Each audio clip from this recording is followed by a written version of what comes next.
ধন্যবাদ Asian electronic media. আজকে আমাদের দল ৪৭তম অর্থাৎ জাতীয়তাবাদী দল বিএনপির ৪৭তম প্রতিষ্ঠা বার্ষিকী। আজকের এই প্রতিষ্ঠা বার্ষিকী আর বিগত ১৭ বছরের প্রতিষ্ঠা বার্ষিকীর মধ্যে অনেক দূরত্ব, অনেক তারতম্য রয়েছে। আপনারা জানেন যে আমার জীবনে আজকে ৪৭টা প্রতিষ্ঠা বার্ষিকী আমি নিজেও পালন করলাম। কারণ শহীদ প্রেসিডেন্ট জিয়াউর রহমানের হাত ধরে এই বিএনপির পতাকা তলে আমার যোগদান, এবং এখন পর্যন্ত আমি আপনাদের সহযোগিতা, মানুষের ভালোবাসায় এই জাতীয়তাবাদী দল বিএনপির পতাকা তলে রয়েছে।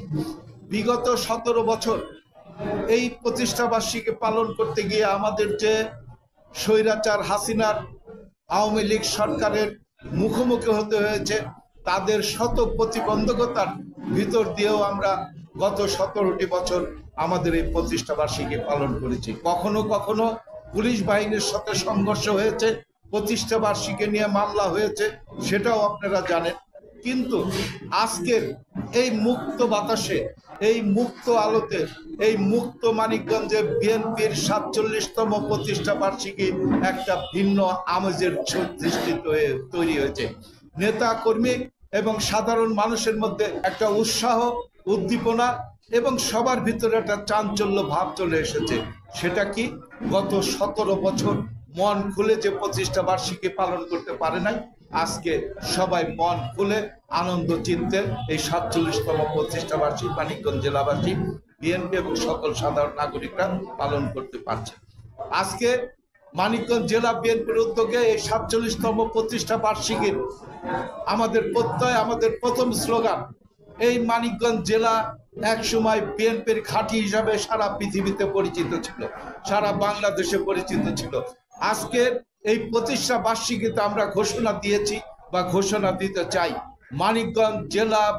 মানিকগঞ্জ জেলা আবার বিএনপির ঘাঁটি হিসাবে আজ থেকে পরিচিত পাবে, এবং সারা বাংলাদেশে বিএনপির ঘাঁটি হিসাবে এই জেলাকে আবার মানুষ শ্রদ্ধার চোখে, সম্মানের চোখে দেখবে। এই প্রত্যয়, এই আশা ব্যক্ত করে আগামীতে আজকের এই প্রতিষ্ঠা বার্ষিকী থেকে আমরা শপথ নিয়েছি, আগামী নির্বাচনে জেলা বিএনপির সকল নেতাকর্মী ভেদাভেদ বলে ঐক্যবদ্ধভাবে ৩টি আসনের জনাব বিপ্লবী তারেক রহমানের দেওয়া মনোনীত প্রার্থীকে আমরা বিজয়ী করে জনাব তারেক রহমানের হাতে তুলে দেব। এই আজকের এই প্রতিষ্ঠা বার্ষিকীতে আমরা এই শপথ নিয়েছি। আজকে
ব্যানারটা ক্লিয়ার করুন, ব্যানারটা